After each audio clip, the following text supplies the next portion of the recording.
Hi here.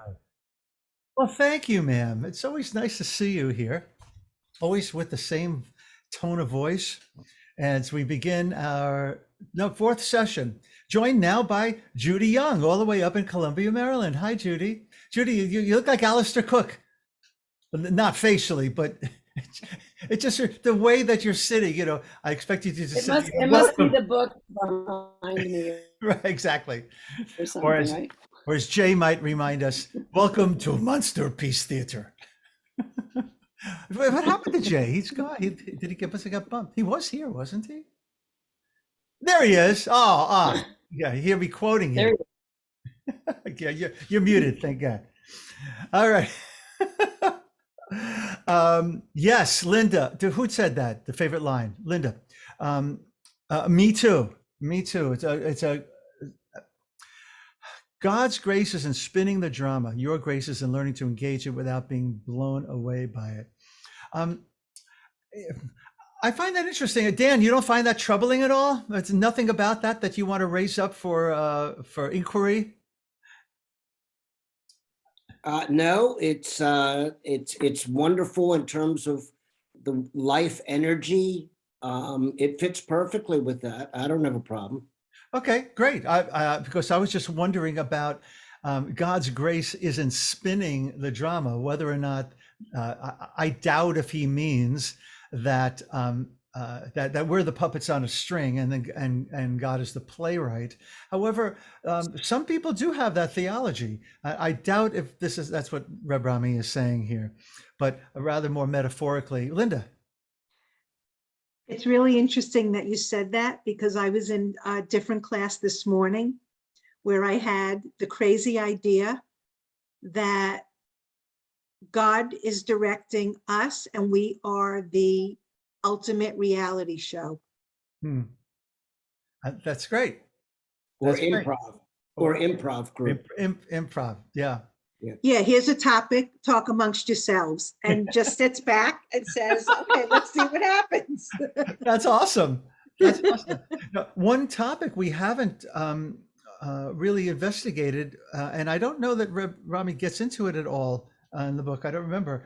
Is hashgacha pratit, which is you're probably familiar with the word hashgacha because if you look at the OU on your food container, whatever it is, that means there was a rabbi in that place and who oversaw the making of whatever the product was, and that rabbi gives hashgacha, was he's the mashgiach, right? So that's the noun. Hashgacha is the verb, is what he's doing. A caterer, a kosher caterer is going to have a mashgiach. So not a mashiach, a mashgiach. So that's another theological question that we each of us needs to answer for ourselves, which is only coming to mind in this Linda's favorite line from the book so far: God's grace isn't spinning the drama, whether or not God is personally overseeing every action. Now, there are the Hasidic understanding that there's no leaf that drops, without God's attention to it. But if we open up to Moachin de Gadlut, expanded consciousness, we're going to have a different kind of understanding about that than we would if we understand God as the guy in the sky with the saying you're in, you're out with the white beard. Dan? I think part of the reason it didn't bother me, thinking about spinning the drama, meaning directing it, is I thought of it actually as pulling the cord on a yo-yo, on a top, starting it off, and you guys go ahead with it. Great, I love that. So it's more like setting things in motion. Yeah, the energy behind it, and you guys take off, as opposed to directing the drama. Great. And so this is really wonderful because it helps me understand. It gives me an image of what the liturgy says. U'metuvo mechadesh b'chol yom tamid ma'aseh bereshit. Right, Scott? You're shaking your head. Yeah. So this is from, and Judy, you want to comment on that line? Go ahead, please. So First, give us unpacking or So translation. I'm- Umetuvo mechadek. you translate it, and then I'll tell you what troubles me. Okay, in God's goodness, right? God creates every day anew, as in the beginning, in Bereshit, right? So, Dan, what I'm getting from the beautiful image that you gave is that spinning top is continually being spun, and so there's no end and there's no beginning, whether we understand Bereshit, bara Elohim, as the beginning or a beginning. Also, personal theology and understanding of the text. Judy, please, and then we'll actually make a little progress after Scott chimes in. Go ahead, Judy. I don't need to say anything because you just said it. Oh. That was basically what I was going to say. What did I say? Please reflect it. Okay. I didn't.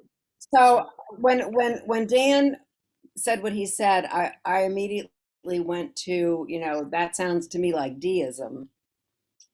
And that seems to me to be very different from the idea of the world is created every day.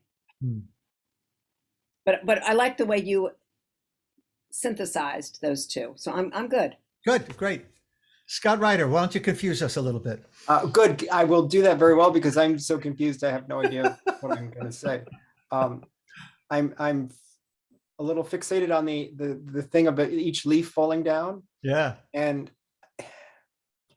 on the one hand, I think you meant to imply that some people may believe that there's this big control thing up there and God has buttons and says, okay, time for this leaf and it's going to go that way and everything, which I find hard to believe people even really believe, as opposed to the line that you just quoted, which basically, there's just a process, and God, in whatever way you conceive God, is making this process happen.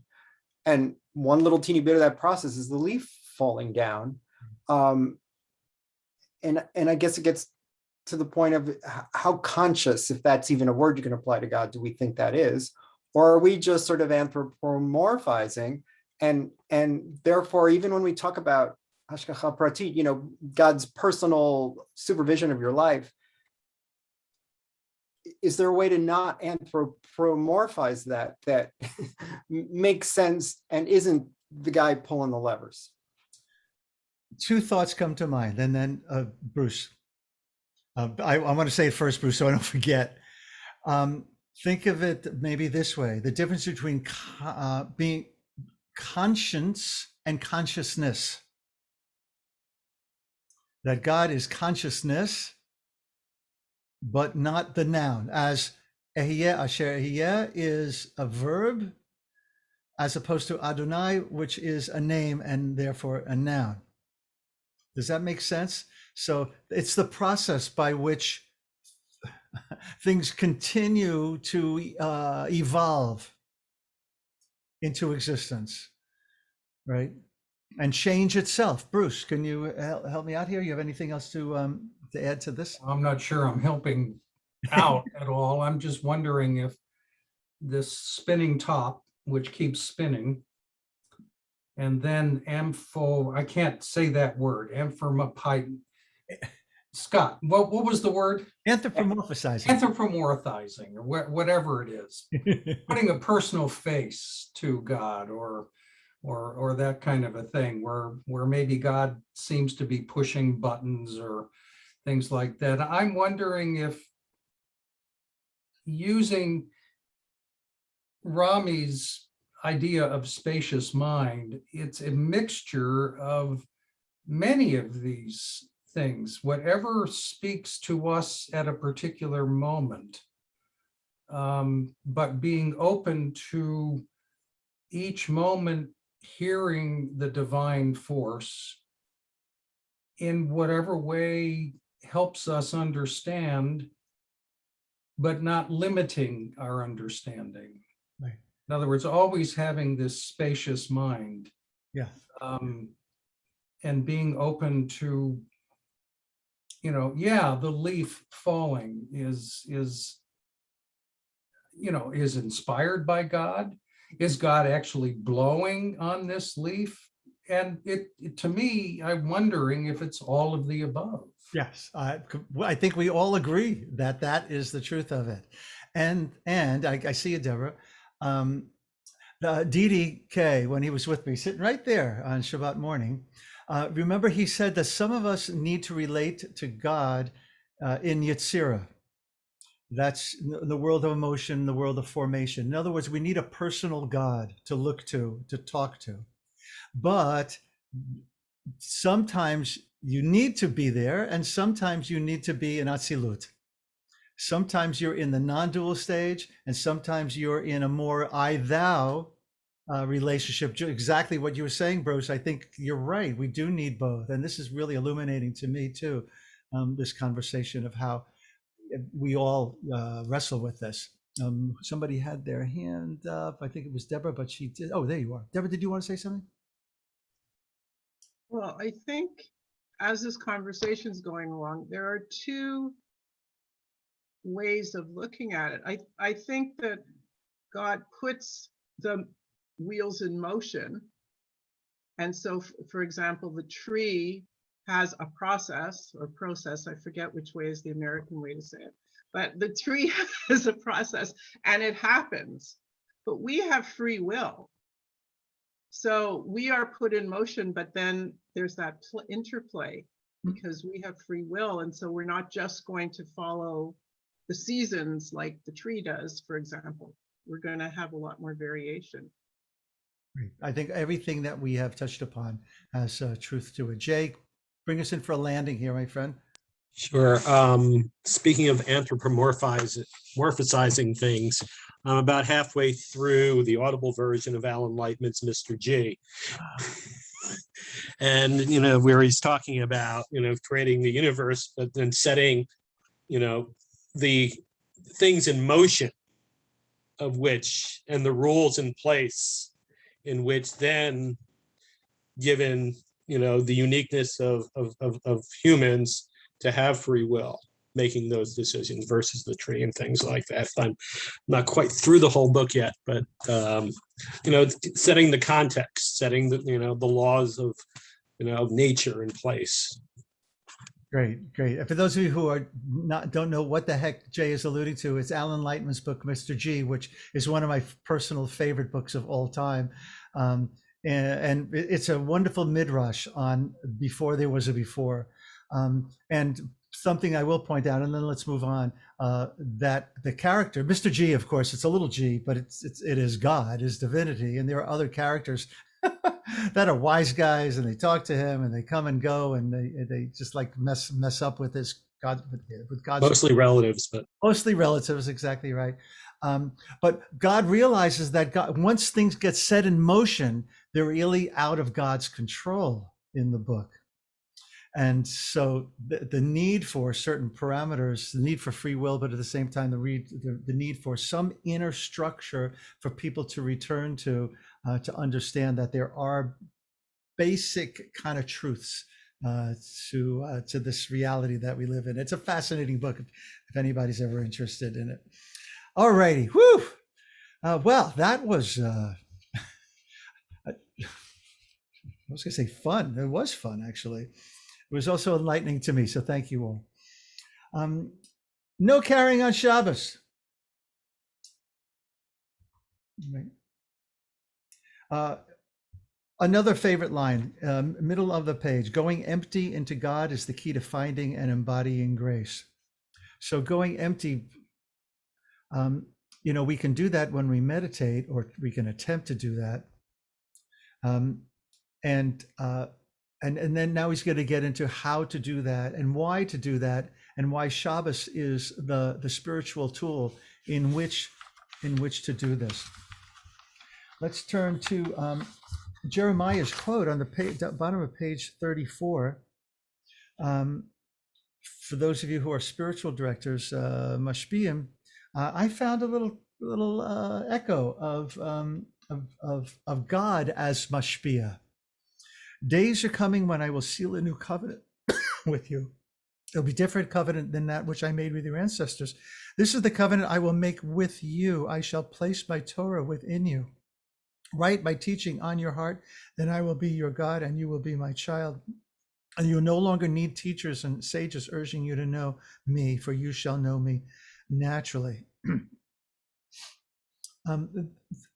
When I read this, it just kind of echoed companioning a person who is, a God wrestler and the path that they are on in their relationship with the divinity. And it also echoes the piece in Devarim and Deuteronomy when God says, it's not far from you. It's just like as close to you as the air you breathe, the lip, your lips. And so all of this is within our reach. It's attainable, and that it's something that is within us and planted within us. And so the ability to flower in the same way that God grew up, from the God of Bereshit through the God of Devarim, of Deuteronomy, and all through the prophets to come of all shapes and sizes, and now religious traditions as well. Page 35. This is the key to grace. Next to last paragraph. Each day, God provides you with exactly what you need for that day. If you take of it freely and embody it fully, then all is well. If you seek more than you can eat in hopes of stockpiling it for the future, what you hoard rots. And of course, this smacks back to the collecting of more than we need on Friday, right? When we get 2 portions, and every other day 1 portion, and the 2 portions to last us through Shabbat. And then Jesus tells us this identical message. Don't worry about your life. What you'll eat or what you drink, or your body, what you wear. Is not life more than food, and the body more than clothing? Look at the birds of the air. They neither sow nor reap nor gather into barns, and yet your heavenly Father feeds them. Are you not of more value than they? And can you or worrying add a single hour to your span of life? I love such poetry and such good advice too. And then I never knew that this is where, or maybe I was just reminded, this is where the lilies of the field quote comes in. And why do you worry about clothing? Consider the lilies of the field. I'm thinking of Sidney Poitier. How they grow, they neither toil nor spin. Yet I tell you, even Solomon in all his glory was not clothed like one of those. So then going down to the end. So do not worry for tomorrow will bring worries of its own. Is that not true? Today's trouble is enough for today. Reminds me of many things. Thich Nhat Hanh, another. Be here now. Oh, that was that LSD guy. What was his name? Timothy Richard Leary. Albert, and then Baba Ramdas. Ramdas, yeah. Then Richard Albert before he became woke. I was going to say that if there was any doubt that Jesus was Jewish, tomorrow will bring worries of his own. Thank you, Scott. That's for sure. So is Jesus simply saying we should sit back and let God provide for us? No. I sent you the boat. I sent you the helicopter. Jesus is saying, attend to the present, for the present's all you have. Worrying about the world to come, life after death, past or future reincarnations, heaven and hell, and all the other theological fantasies we invent to distract us from the present moment is absolutely no value whatsoever, which is really interesting that he says that after quoting Jesus, because of how much emphasis that other than Jews, especially Christians, put on the world to come. Well, we don't know that Jesus did. Well, that's right, which is what he seems to be saying the opposite here. Right. I mean, that live in the moment, because you'll have different worries tomorrow. Right. I mean, it's very difficult to look at this don't worry about tomorrow business. I mean, we all do. We all think about it. We plan, and scheme to have better days, to improve, to help others, whatever it is. But I think if you think about tomorrow as the afterlife, it makes a lot more sense. Don't worry about reward and punishment.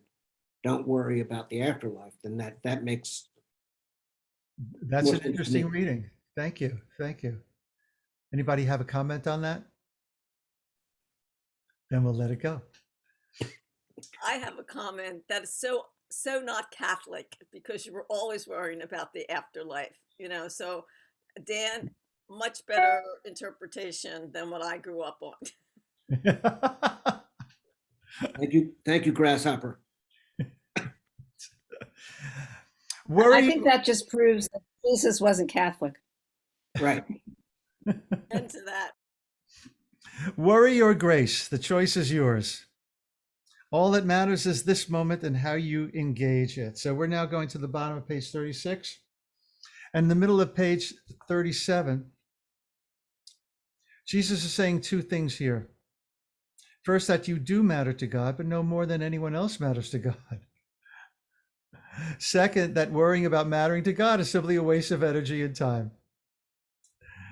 And now comes really the parental guidance. From the perspective of grace, worry is the great destroyer. Grace is the antidote to anxiety. When you're free for anxiety, you're truly present to and in the moment. Without the distraction of worrying about what might be, you attend to what is. Oh, so there's not a person here in this room there's no one here that can say that you haven't had times in your life where worrying about what was going to come totally messed up what happened in the present. And I'm thinking about when I was with Living Stage, the theater company, I was so nervous the first times that I led a workshop that I would spend the night before. We would have to write out a plan and then give it to everybody so they knew what was going on. But I would play out every possible moment and interaction in my head about what I might say. And so by the time the workshop came, I was so twisted in knots that it was a wonder that I was able to get anything out at all. So worrying about the future, it does not mean that we should sit in our car while driving and not pay attention to the rear view mirror and what's in front of us and what's on the side of us. It doesn't mean that. It means actually that we'll be a much better driver if we see everything simultaneously, which I think we say simultaneously here in the States. Does that make sense? To be present while we're driving in the same way. I think it's what he's encouraging us to do, that be in the driver's seat, knowing that God is in the driver's seat, that God is my co-pilot.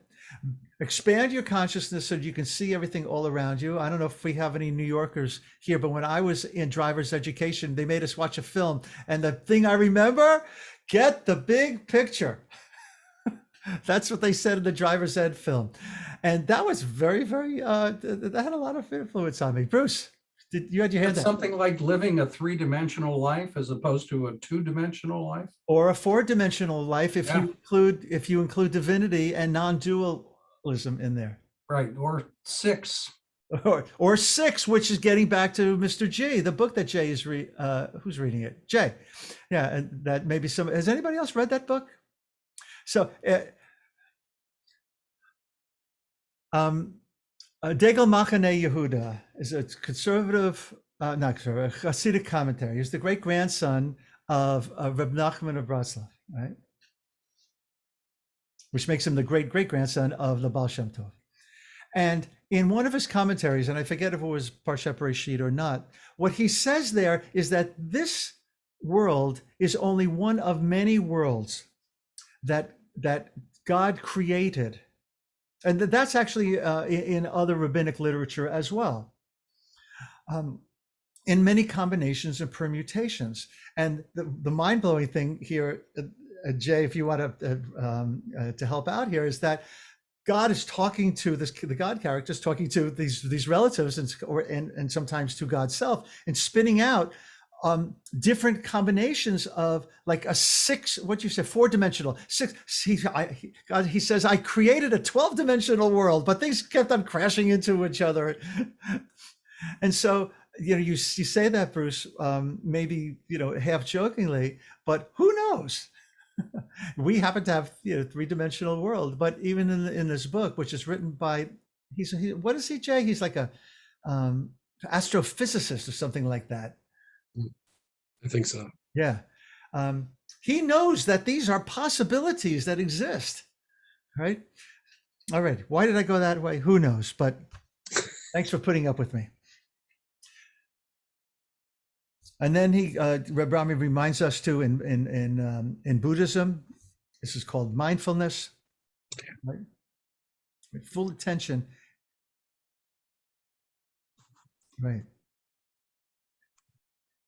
Wherever you're doing, the monk applies full attention either in going forward or back, looking straight on or looking away, and bending and stretching and wearing robe, and matter of fact, in everything. So there again is that full attention on being, and I keep coming back to driving, that there's to expand one's field of vision. That's where not only grace but loving kindness comes in as well, because look what happened when I said that. I put my arms out, right, to embrace the everythingness of everything, that you're a part of me, I'm a part of you, etc., etc. All righty, continuing on page. I love the whole thing about the ballerina. On the top of page 39, her movements are highly choreographed. She is not inventing the dance as she moves. She is being moved by the dance itself, right? If she is ungraceful, we can see the mismatch of dance and dancer. That means that she became self-conscious. She was thinking about her process, her skill, right? Her technique.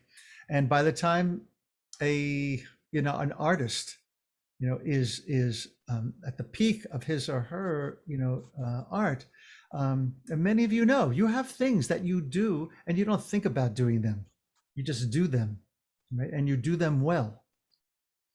There's an old Balinese saying, we have no art. We do everything as well as possible.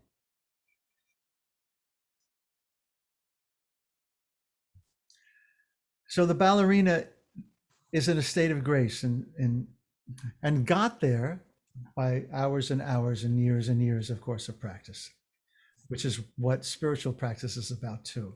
It's keeping us centered. It's keeping us spinning on that top without getting thrown. We're what did he call it? The weeble, right? From last week. Alrighty, the dancer holds nothing back, and this is living in grace. Each movement is full, complete, with nothing left over.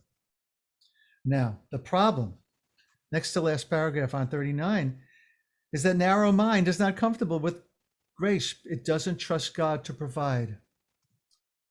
Narrow mind doesn't hold to abundance. Narrow mind is always worrying and anxious about where the next fill in the blank is going to come from.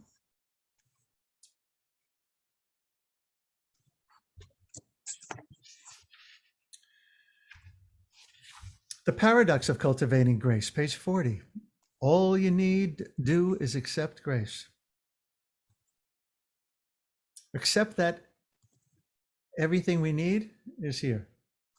Not everything we want. Thank you, Mick Jagger, but everything that we need.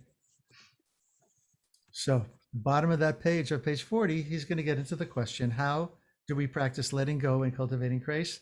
By making Shabbos. Page 41, next to last paragraph. Shabbos is surrendering to the greater reality of God as the place you are here and now. So why Shabbat? Why Shabbat? Because we've been gifted it, right? Now, does the Shabbat have to be on what we call Saturday? Yom Shabbat. There's a beautiful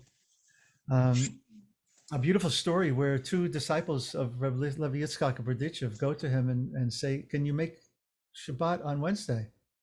They have basically the question I just posed. Does Shabbat have to be on Shabbat? And the Rebbe says to them, "Why don't you do it? Go find out."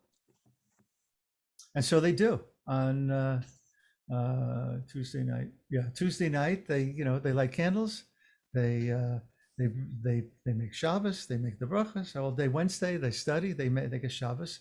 And Wednesday, when three night stars fall in the sky, they make Havdalah, and they run to their Rebbe distraught because they did it, because they made Shabbos on Wednesday.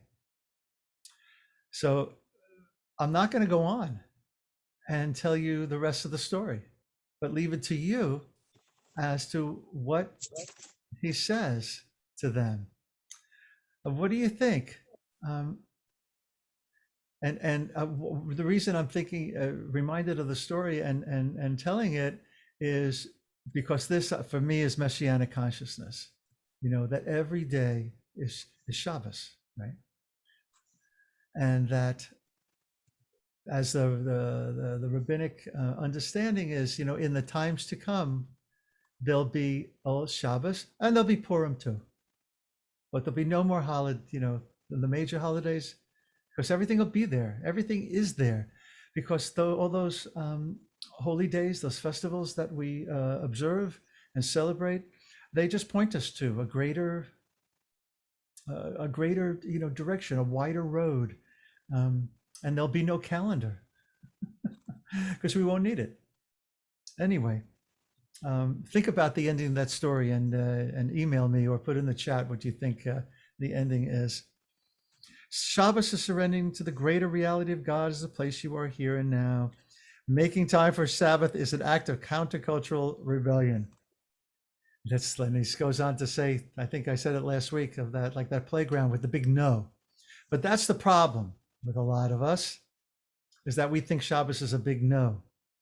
But Shabbos is really liberating, right? And he goes on to point out how. It is a day devoted to celebrating what is, rather than frantically trying to create what might be. I'm looking at the bottom of page 41. Now, the last few words on page 41 at the bottom, and then I want to open this up to us here, filling in this blank. Because he goes, it's a day 4, and then he has a number of things. And then let's us add some of our own ideas and actually experience of Shabbat. Bottom of the page. Would somebody read the bottom of page 41 and then continue on to 42? Does somebody unmute yourself and read? Go ahead, Mary. Shabbos is more than a day of rest. It's a day of grace. It is a day devoted to celebrating what is, rather than frantically. Oh, you went back too far.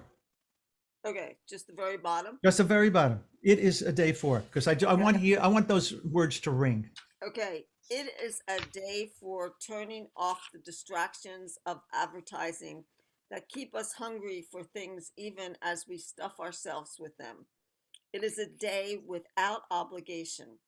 No gym, no errands, no homework, no housework, no driving kids from practice to game, to mall to meals. It is a day for turning off the roar of external stimuli and allowing yourself to hear yourself. That still small voice of holiness, so easily drowned out by what Wayne Muller, in his wonderful book, Sabbath, Remembering the Sacred Rhythm of Rest and Delight, calls the clamor of buy me, do me, watch me, try me, drink me. Okay, thank you. So it is a day of. I thought it might be nice for us to share with each other what it is a day for each of us. And if anybody would like to succinctly share anything about the journey of Shabbat for you. In other words, it used to be that, but now I. You understand what I'm saying? Carol Ann. Have to unmute yourself, my friend.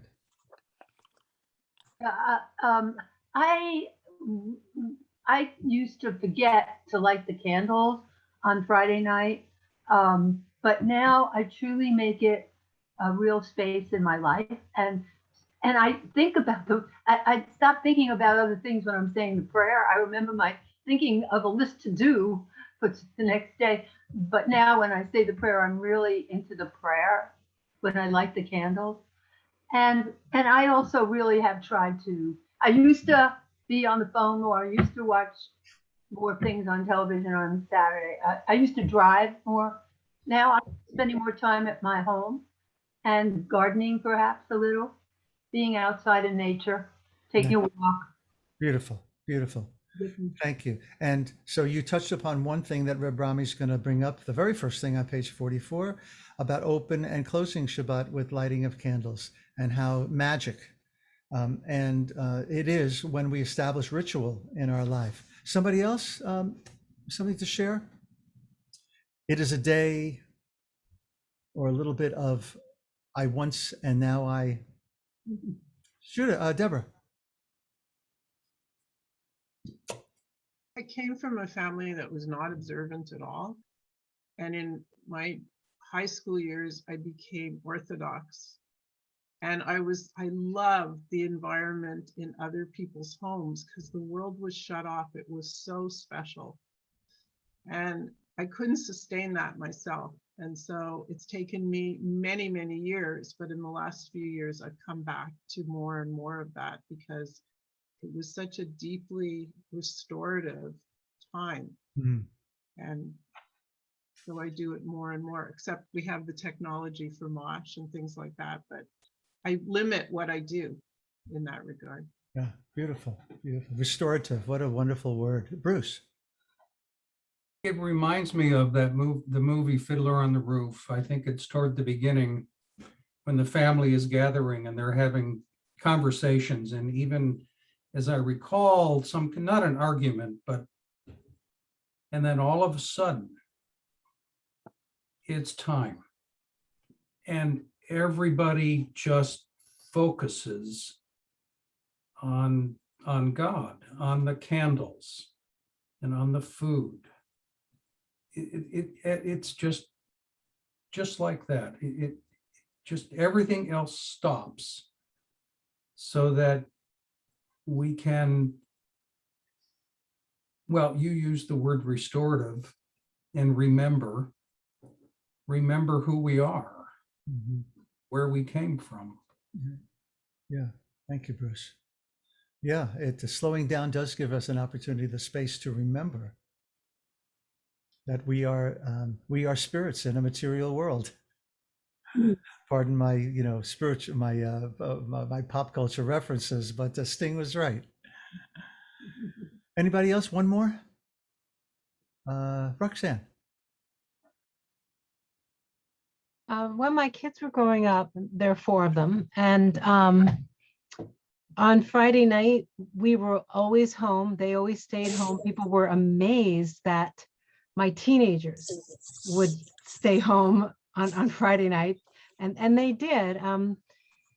And for me, the beginning of that was when I was a teenager and I visited a friend's house. His father, we always had to go to his house if we wanted to see him on Friday or Saturday because they kept Shabbat. And his father was a well-known psychiatrist and spent so much of his time helping others. But this one friend, Jonathan, always knew that his father belonged to him and his family on Shabbat. And he always knew where to find his father on Shabbat, like in his study. He could talk to his father. If he had something he had to say to his father, no matter what was going on during the week, he would find him in his study on Friday. And I wanted that for my kids. So that's what Charlie and I did, was just that they could have our full attention, always find us home. And we still pretty much do that, so that if they have to call, if they call or anything like that. And I wonder, I haven't asked the ones that don't live at home, do they have it'd be good to ask if they have a feeling on Friday, and do they do a little less on Friday or anything like that. I really don't know how they lead their lives in that way, but at least they always knew they could find us and had our full attention at that time. Beautiful, beautiful. That itself is a gift, Dayenu. Right? Yeah, it was nice. So let's continue as we make our way to Shabbos. Sabbath is the end of craving. Okay, Dan. I am sorry. No, it's, you know, when I think about Shabbos as a day of rest, rest implies the no to me. Don't do this, don't do that, stop doing all of that stuff.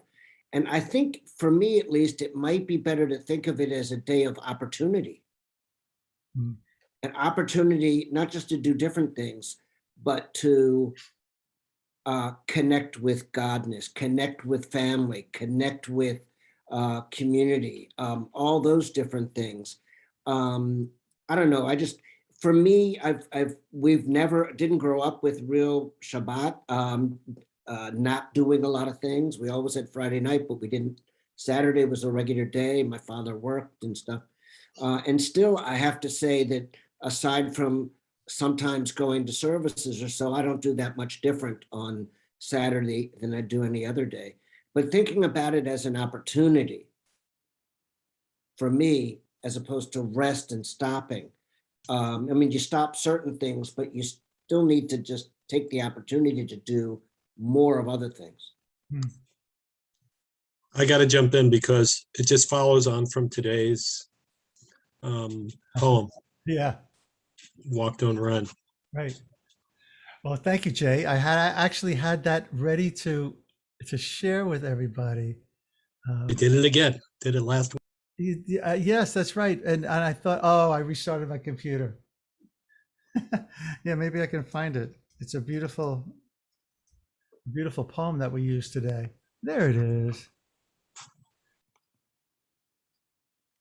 All right, so this poem kind of like encapsulates Shabbat practice, but the poem is bringing out that we can do this all of the time. Here, I'll share it with you all. A poet named Rob Bell. Walk, don't run. That's it. Walk, don't run. Slow down, breathe deeply, and open your eyes, because there's a whole world right here within this one. The bush doesn't suddenly catch on fire. It's been burning the whole time. Moses is simply moving slowly enough to see it. And when he does, he takes off his sandals, not because the ground has suddenly become holy, but because he's just now becoming aware that the ground has been holy the whole time.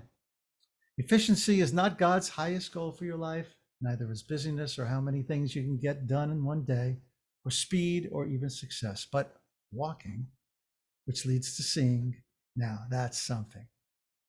That's the invitation for every one of us today and every day, in every conversation, interaction, event, and moment, to walk, not run, and in doing so, to see a whole world right here within this one. So that's the invitation that Shabbat is, that everybody else is also doing that. It's kind of like, you know, it's set up that way. And that's what you loved about your experience, Deborah. And that's what we all love when we're in a community that has some kind of Shabbat practice, even if it's only, quote unquote, to get together, you know, on Friday night with friends and have dinner, you know, light candles, sing some songs, etc. All right, let's continue here because this is all so delicious. Page 43, second paragraph. I'm not arguing against shopping, only noting how easy it is for us to give up rest. We get distracted, right? And not just rest, but all that goes with it. Conversation, strolling, leisurely, lovemaking, just hanging out with people. No, I just talked about that. And most of all, trusting that you can live without having to earn it. Ding, ding, ding, ding, ding. There's one definition of chen, of grace. It's an unearned love.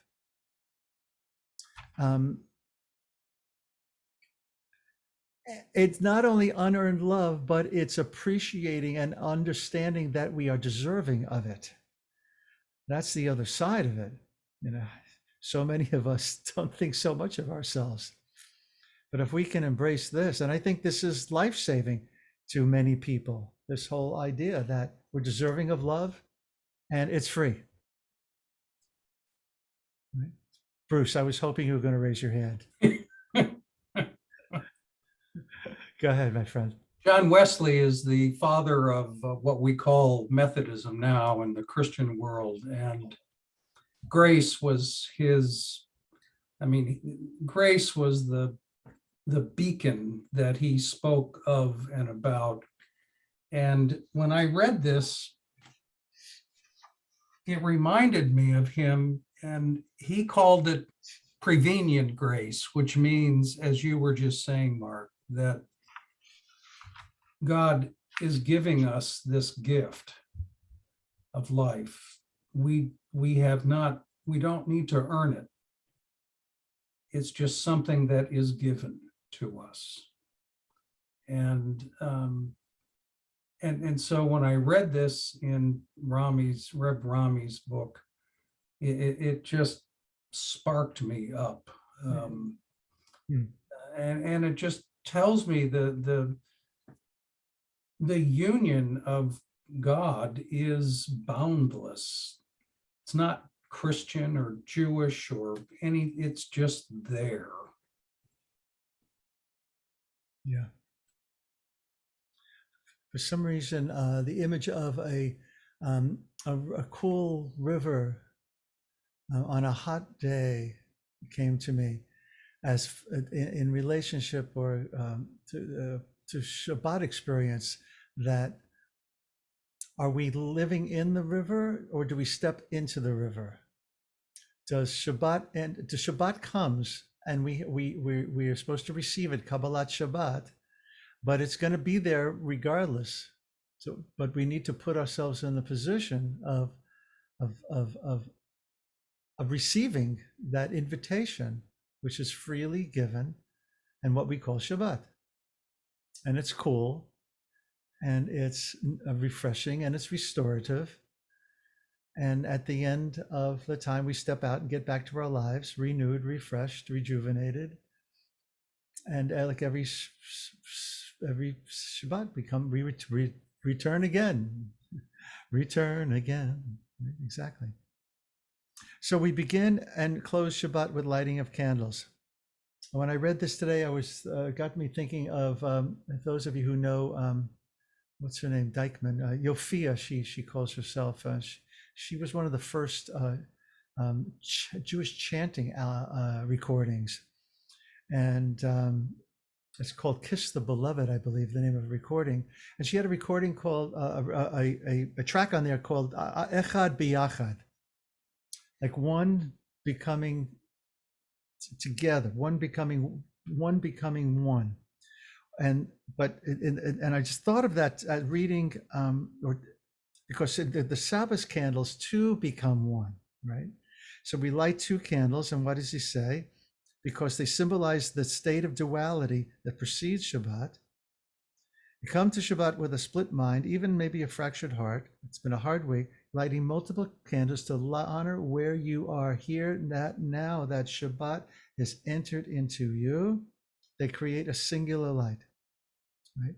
So again, it's the rabbinic myth, really, midrash that we have two souls, right? But we don't have two souls. Maybe we have a soul that is a higher aspirational and always is there. That on Shabbat it peeks out, and it appears to us and reaches out to us to pull us in to itself, and thereby two become one at all times, and then you live in a state of non-duality, a state of grace. So we have two candles, right, offering one thing, right, and that one thing is the light, of course, of Shabbat. So he lays out a whole recipe here for things to do on Shabbat, and there's some things here that I'm gonna I haven't read this in a while, that I might integrate it to my practice. Of course, offering blessing is part of Shabbat practice, but what I've not done is to offer Renee a blessing. We offer our children blessings, right? But what if we have friends over for Shabbat dinner? What about offering them blessing? May you be blessed with, May this Shabbat, I even like his wording, may this Sabbath be a time for. And in that way, just affirming for each of us what our highest aspirations are for what Shabbat can be, because we all need a little push. We all need a little, holy hug around that, because it's so hard. Prepare a simple meal and offer thanks before eating it. So, that's Kiddush for us. And of course, that's Motzi for us on Shabbat. Bless children, loved ones, and friends. And this is what I was talking about. May you be blessed with. So I'm not asking you to sing me happy birthday, but this Friday is my birthday. Thank you, Scott. And we're having a couple of friends over. Hopefully Judith Dack will have made it from Colorado. It's for her spending the winter again here. And I think this could be my birthday. I can have whatever I want. So I could say, this is what I want to do. I want each of us to bless one another. That'll be nice. Take a walk. Take a walk, but not a hurried walk, right? Without us. And take a, it was for those of you who were there this afternoon when we meditated, it was great. Mark Kronish went to his bookshelf after I mentioned Thich Nhat Hanh's book, How to Walk. Some of you might be familiar with it. So Mark goes to his bookshelf and he comes back with like 6 books: how to walk, how to sleep, how to eat, how to love, how to relax. Thank you, Bruce. As if on cue. And these are wonderful. I mean, Thich Nhat Hanh is basically inviting us into Shabbos 24/7, right, with his teachings. But we know how hard that can be. So one day of the week, unplug and to live like this. Wow, even that is hard for us. But that's aspirational. Go slow, no rushing on Shabbos. That brings us back to the poem, right, Jay? Pamper yourself. Take a long bath, a long nap. Oh, I'm good at that. Make a to-do list on Shabbos and put only one word on it. Nothing. Right, nothing to do today. Get off the grid, of course, which is being embraced by millennials, and and not even sure they're calling it Shabbat, but they're calling it a day of Sabbath. If anybody knows, just remind me. And then, of course, close Shabbat with candles. So and the way that we brought in Shabbat with candles, wine, and the spices replace the challah, because the challah smells so good, right? So there's the sweet smell of the challah, and this is now replaced by the sweet smell of the spices. And the Havdalah candle reminds you not to mistake unity for uniformity, and open yourself to the complexity of the coming week without complicating it by wishing it were other than it is. Honoring diversity is even as you move towards unity, you end the Shabbat with a single candle that speaks of unity blossoming into diversity. But I think this whole book is an invitation of how to enter how to enter into Shabbat, how to come out of Shabbat with a Shabbat mindfulness or Shabbat consciousness, right? And then Havdalah prayer for the week, also something you might want to take on as a practice. It's so lovely. May this be a week of faith. And may this week arrive with gentleness, good fortune, blessing, success, good health, prosperity, justice, and peace, etc. Really beautiful. Last but not least, ending this chapter on page 48, he kind of wraps it up. This is the Chatimah. Everybody know what a Chatimah is? So for those of you who don't know what it is, if you open up any prayer book, you'll usually see there's a little box on a page at the end of a prayer, or maybe a little asterisk. So that's the Chatimah. In some ways, it kind of like a review and encapsulating of what came before it. So at the end of Ahava Rabbah, right before Shema, Baruch Atah Adonai, Habocher B'Amo Yisrael B'Ahava, right? So that's what seals. It's like a chatima, lichtom. It's this. That's the verb of it, is it's to seal. How do you spell SEAL, right? Right. Just it's kind of like seals the prayer that came before, and then you say Amen, even if it's into the Chatima, which is why in some prayers, especially, and it doesn't always end. Chatima is not always begin with the formula Baruch Atah, but like in a psalm, for instance, on Friday night, in some communities, they mumbled their way through the Psalms, and somebody will chant, the first line, and then daven, daven, daven, daven. I say mumble. That's a whole different conversation. And then you reach the end and you do it the last line or two as a chatima, so to close it out. All right. So this is his chatima. Living with grace is being true to the choreography of each moment, and knowing that the next moment has its own truth and may be completely different from this one. And cultivating a Sabbath mind allows you to do just that. So again, what I'm taking away from this is Shabbat is the spiritual practice that opens into the days of Chol, the days of the week. And just as a last, and then we'll open up for comments. The days of Chol, that's the weekdays, Chol, Chet, Vav, Lamed. The days of Chol, it's the same root of the word Chalil, which is like a recorder, that you play. And what do they have in common? The Chalil has a hole in the middle, in the inside, like a flute, right? And you blow air through it, in order to bring it alive. Now, the days of the week are like the hole through which we need to breathe into with Shabbat consciousness. So it's like days of Chol are days of Shabbat in waiting.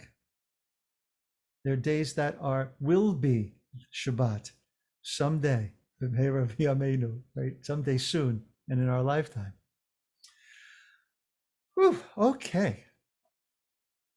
Comments, questions, reflections, songs, poetry, jokes. Jay, I didn't say joke because you had your hand up. I'm just thinking, does Shabbat even have to be a whole day? Can Shabbat, be like our afternoon meditation, where there's an entry point, it's a separation. And I'm thinking back to like a poem by William Blake about seeing the world in a grain of sand and, an eternity in an hour. Mm-hmm. The time and what we do with it is the preciousness, the grace there that we bring to it. Or maybe Shabbat is the Hatima of 6 other days where we do take time to walk, don't run, and to slow down and to take elements of what we're going to do on Shabbat so that we really, it's not even just a one-day preparation, but that we somehow, I want to try to live with that kind of consciousness every day, but I don't have the time to set the time away every day. And I did when I was in the convent, but it's different. I would beg to differ that you don't. You have practices, don't you? Oh, I do have practices. Right. Yeah. So that's all. That's enough, Dayenu. Right? We're not being asked to do it every day, every hour of every day, because we know, and divinity knows there are things to do, places to go, people to see, right? Things to accomplish. That's why the yetzirah is not an evil inclination, but it's the inclination to build. Sometimes it is an inclination to do. What Jay is saying is it could be one moment, but that then, one moment, right, is what we need. What I need that day. And I do have my practices, but Jay, as I think about what you said, it's just realizing that there can be times where I can be much more in the moment, even if it's one moment. Right. So it's constantly calling to you. Mhm. Right. So come home, like whispering in that still small voice. Carol Ann. Yeah, I wanted to share a very poignant moment today. I was on Rockville Pike at Trader Joe's. You know what a busy place, a lot of you may know, that is a big parking lot and people in and out. And there were two young women, young girls, playing a violin.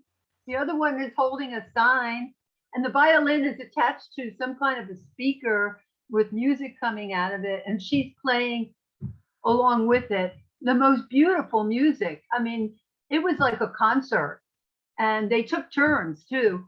And what was sad is most people didn't stop, but I got into it. I danced with them. I was dancing right along where they were playing.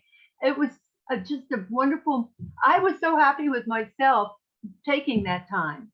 You know, I didn't have to rush to do anything but go shop. So why couldn't I just stop and enjoy what they were doing? And of course, I handed them some money too. But they were, and the mother was there, and she had the sign about, you know, trying to feed her children. I didn't really read it. It didn't matter. I just dumped some money in their pot. But the moment of that music was extraordinary. Beautiful. Yeah. Beautiful, Carol Ann. You remind me of two different things. Number one, the Joni Mitchell song For Free. You know, they knew he had never been on their TV, right? And the other thing is, if those of you, anybody remember that Washington Post experiment article, I think Gene Weingarten did it, where Joshua Bell played violin at the metro station and nobody stopped. Unbelievable. I walked by and I thought that guy's really good. Yeah, I Some did. children did. Some children tried to pull their parents over, and their parents pulled them away. Of course, some children did, right? Scott, yeah, I was there, and I didn't know it was him until I read about it, but I don't know. I don't remember if I put money in any hat or something, but yeah. I think I was late for work as usual. There you go. That's exactly what he's talking about here. Steve. I've been studying Musar for better than a year, and we've been talking about faith and glimpses of faith, and I experienced several of them over the last few days because my awareness is there looking for them. And I think what Carol Ann saw and heard at Trader Joe's, I was at a Trader Joe's today too, but up here in Delaware. Oh. So it must be Trader Joe's day. But yeah, just to stop and hear the music, that was really just a glimpse of God right there. That, you know, whatever her purpose in doing that was, whether it's to earn money or not, but the beauty of her playing gave you a moment to enjoy that. And that's really just a glimpse of God right there. Absolutely. Stevie, I think you just nailed it with the word beauty. Yeah. Yes. The old war horses, you know, stop and listen to the music, stop and smell the roses, right? Stop, walk, don't run, because we'll run by, you know, and we won't.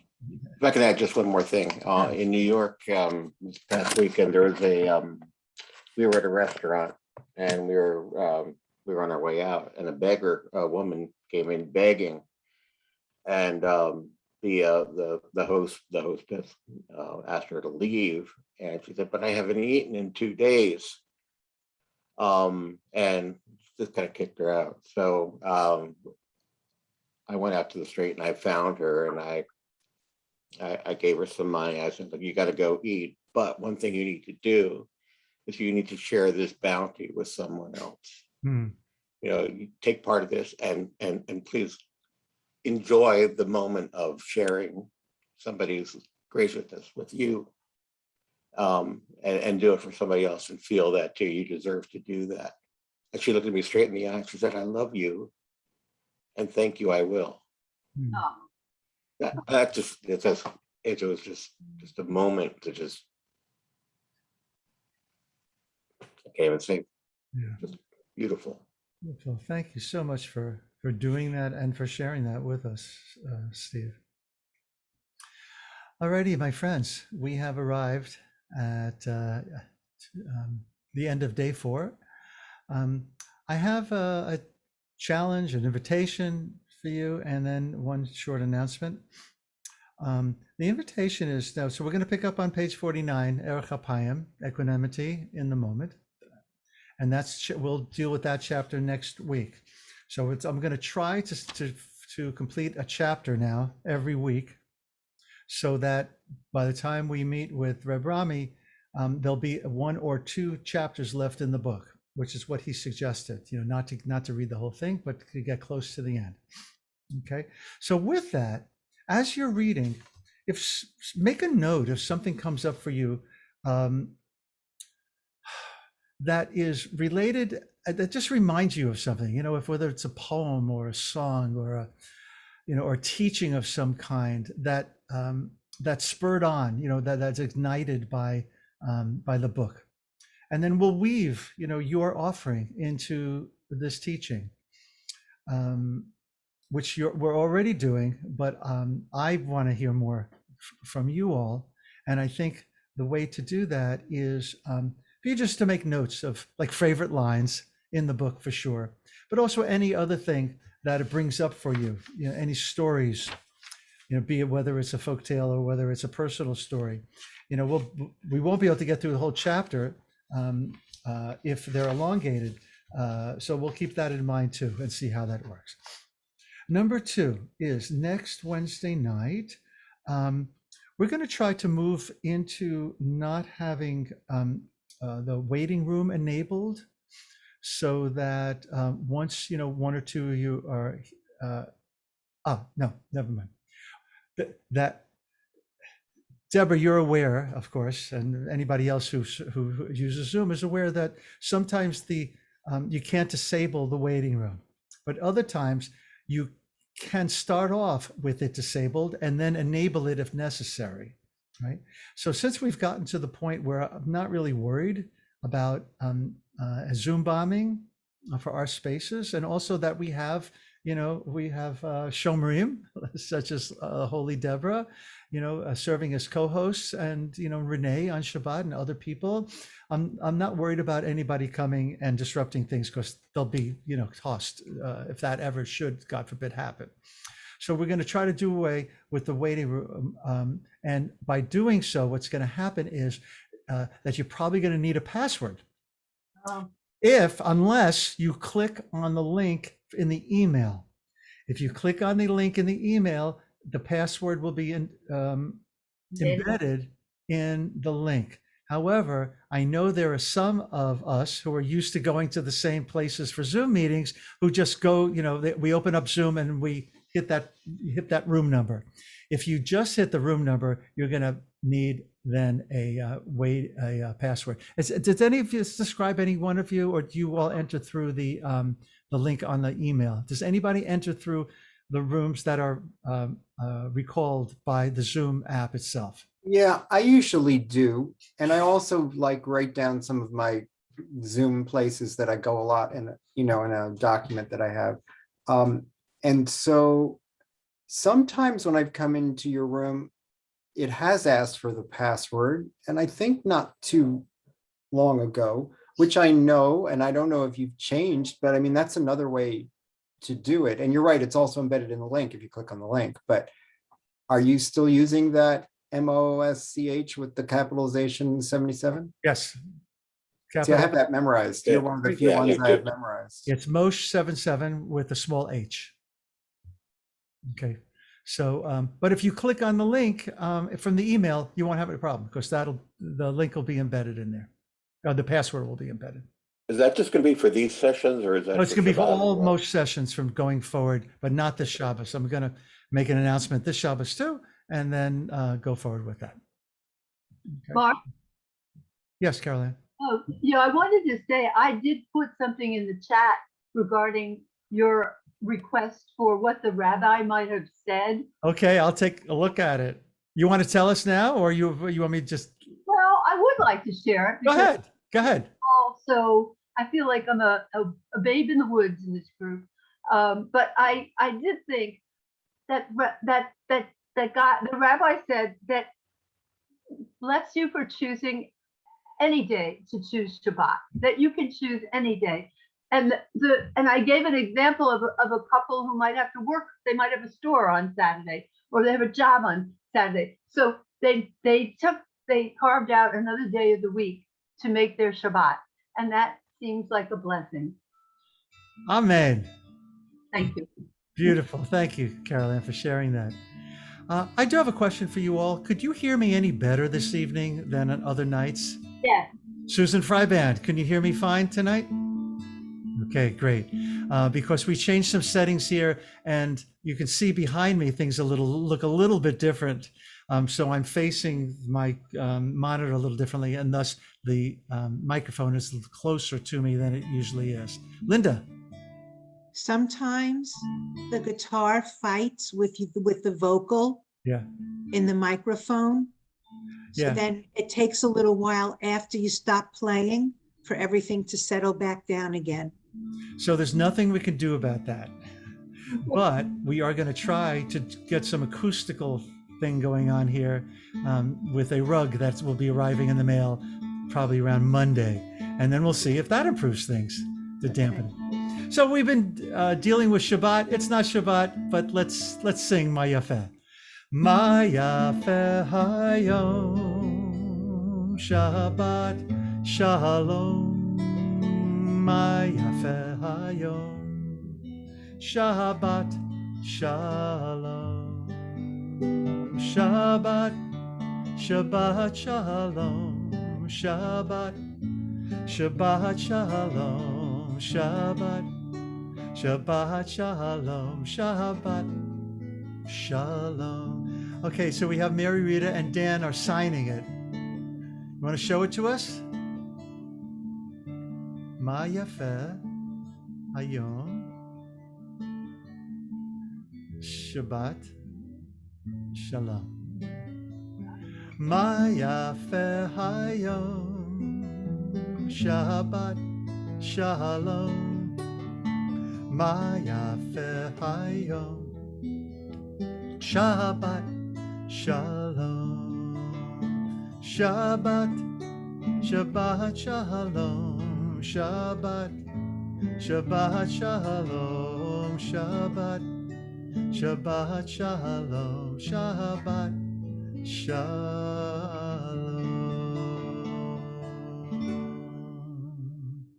Proving yet once again that you can make Shabbos on a Wednesday night. Thank you all so much. Thank you. Hopefully see